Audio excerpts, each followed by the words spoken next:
For over 1,000 years, they were the most honored women in ancient Rome. Their faces were seen as the embodiment of purity, their presence a blessing on the city itself. They were the Vestal Virgins, priestesses of Vesta, the goddess of the sacred hearth. For 1,000 years, they stood as guardians, their hands tending to the most precious fire in the Western world. A flame believed to hold the fate of the Roman Empire. This was no mere belief, it was the very bedrock of Roman identity. But their incredible status came with an equally incredible and utterly terrifying price. Because if one of these sacred women committed the ultimate sin, a crime so heinous it was believed to threaten the very survival of Rome, they were sentenced to a punishment so cruel, so unspeakably horrifying, that even the hardened Romans of the time spoke of it in hushed, reverent tones. They weren't just executed, they were buried alive. This was the final, brutal answer to a paradox that haunted Roman justice. How do you punish the divine without committing an even greater sacrilege? This is the story of how the most honored women of Rome met its most brutal form of justice. And in this video, we're going to pull back the veil on a forgotten history that reveals just how deeply ancient Rome's obsession with divine order and public honor went. We'll delve into the sacred duties that defined their lives and the unspeakable horrors that awaited them if they ever dared to break their vow. To understand this punishment, we first have to understand the women themselves. The Vestal Virgins were an institution almost as old as Rome itself, an order founded, according to tradition, by the second king of Rome, Numa Pompilius. They weren't just priests, they were the living, breathing heart of the city's religious life. Their primary duty, which they performed for 30 years, was to tend the eternal flame in the circular Temple of Vesta. This was not just a fire, it was a physical manifestation of Rome's prosperity and perpetuity.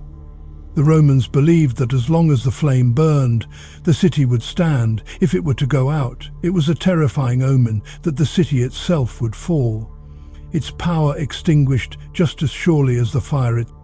The selection process was a profound ritual known as captio. Girls were chosen at a young age, often between 6 and 10 years old, from the most aristocratic families in Rome.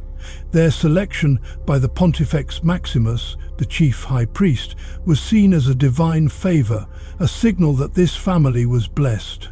The chosen girl would be led away from her home, her hair ceremonially cut, and she would then renounce her own family, becoming a daughter of the state. It was a complete adoption into the sacred family of Rome itself. She was no longer of a particular house, but of the entire Roman people. Her life was no longer her own, it was a gift to the city. For their service, they received extraordinary privilege. They were some of the only women in Rome who were not under the legal control of a male family member. Their independence was a shocking anomaly in a patriarchal society. They lived in a grand house, the House of the Vestals, right in the heart of the Roman Forum. This immense structure was their sanctuary and their prison, a luxurious home that separated them from the outside world. They were given seats of honor at public games, placed alongside senators and emperors, and had their own private carriages, a rare luxury that set them apart. Their sacred status was so profound that if they happened to encounter a condemned criminal on their way to the temple, that criminal was instantly pardoned. All they had to do was utter a few words and a life was saved. They were untouchable, held in a regard that few Roman men, let alone women, could ever dream of achieving. But this divine honor came with one non-negotiable condition: a vow of absolute chastity for the entire 30 years of their service. The 30-year career of a Vestal Virgin was divided into 3 distinct phases. The first 10 years were dedicated to learning. The young Vestals served as an apprentice, meticulously studying the complex rituals, prayers, and sacred duties under the guidance of the more senior Vestals. They learned the precise methods for drawing water from the sacred spring of the nymph Egeria, a task that had to be done in special vessels, and how to use the ancient tools for tending the flame. The next 10 years were her time of active service. She was at the height of her powers, performing her duties with full authority, participating in all the major state rituals, and exercising her immense privileges. Finally, the last 10 years were a time of teaching.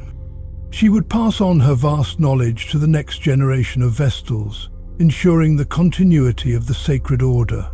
After 30 years, a Vestal was free. She could leave the order, return to secular life, and even marry.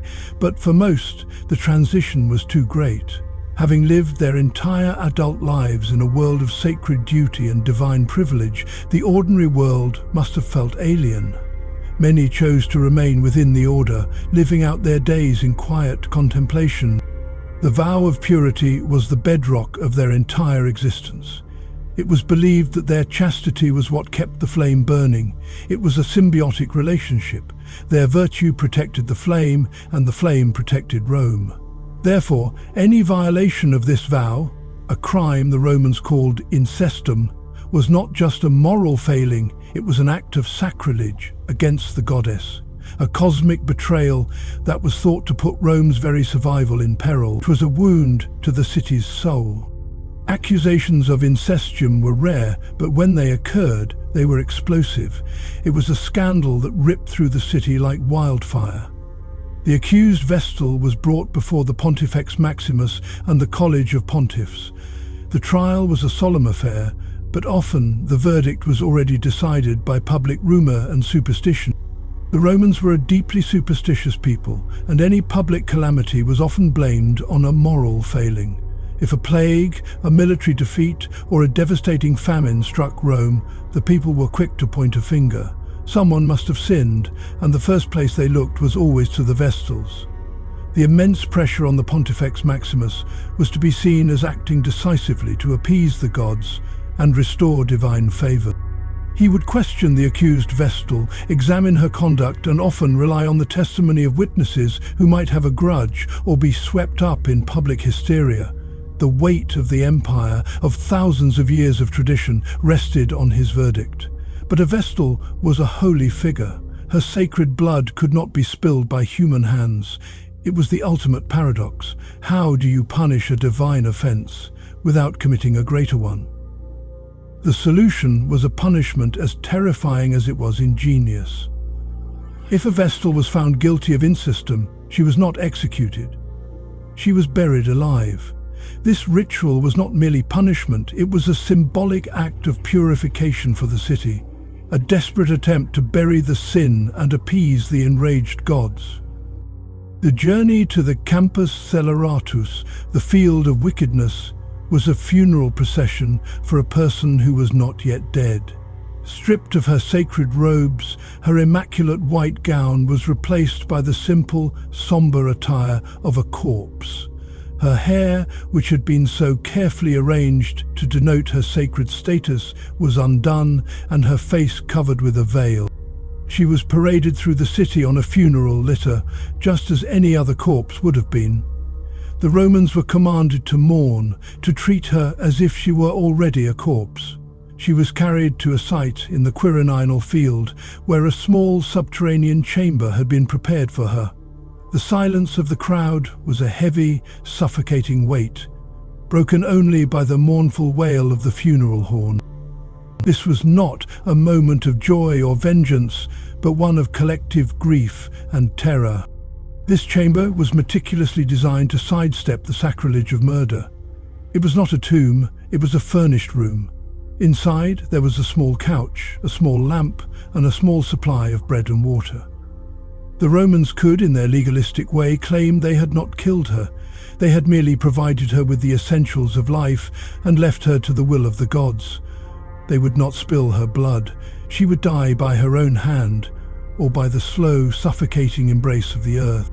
The Pontifex Maximus, in a final act, would utter a prayer and then turn away, covering his head with his toga as if to avert his gaze from the terrible finality of the moment. The Vestal would be led down a narrow ladder into the chamber, and once inside, the chamber was sealed. The finality of the act was absolute.